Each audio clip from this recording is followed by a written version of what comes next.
સુરત શહેરમાં કાયદો અને વ્યવસ્થાની સ્થિતિ કથળતી જાય છે ત્યારે લૂંટ, હત્યા કે મારધાડ જેવી ઘટના બનવી સામાન્ય બાબત બની ગઈ હોય તેવું લાગે છે। ત્યારે સુરત શહેરના લિંબાયત વિસ્તારમાં અસામાજિક તત્વોનો ત્રાસ વધતો જઈ રહ્યો છે। તેમાં હવે મહિલાઓ પણ સલામત ન હોય તેવા દ્રશ્યો પણ સામે આવી રહ્યા છે।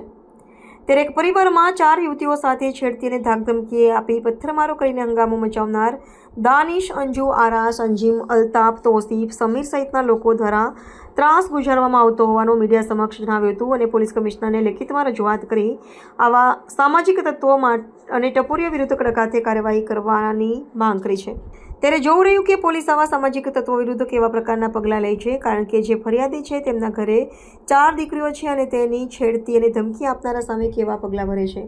ये लोग हम 4 बहने हैं और ये लोग हमारे साथ छेड़ाछाड़ी करते हैं, गंदी गंदी बातें करते हैं हमसे।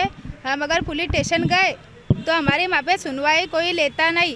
ये मेरी छोटी वाली बहन है तो उसका ट्यूशन में जाते हैं तो दुपट्टा कोई खींचता है, कोई कुछ खींचता है। हम अगर पुलिस स्टेशन बोलने के लिए गए तो हमारी सुनवाई नहीं करते ये लोग।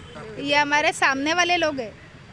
कौन, क्या नाम क्या? अज्जू, आरिस, दानिश, समीर, ये और उसके दोस्तार लोग बुला लेता है और गंदी गंदी बातें करता है। क्यों ऐसा क्यों करता है? आपके साथ ही क्यों करता है? क्या पता, हमें नहीं पता। ये इनकी नज़र ही खराब है, इनकी दादागिरी है मोहल्ले में। आप थे तो वहाँ पे क्या किया? वो लोगों ने कुछ कार्रवाई नहीं किया, इसलिए हमको कमिश्नर ऑफिस आना पड़ा। क्या हमारे न्याय करो भाई। क्या करते हैं वो लोग, ये सब लोग? ये लोग छेड़ाछाड़ी करते हैं, गंदी गंदी बातें हमसे बोलते हैं। पुलिस स्टेशन गए तो ये लोग फरियाद नहीं लेते। काम धंधा क्या करते हैं? बदतमीजी की, उसका वीडियो वगैरह है कुछ? नहीं, वो लोग ना, हम अगर वो लोग छेड़ाछाड़ी करते, हम लोग पुलिस स्टेशन गए। उस दिन मैं पुलिस स्टेशन भी जाके आई 17 तारीख को, तो पुलिस वालों ने मेरी FIR नहीं लिए। हाँ, घर पे हमारे पत्थर मारते हैं लोग। उसकी फुटेज है हमारे पास। अनेक आरिफा नाम की लेडीज है सर।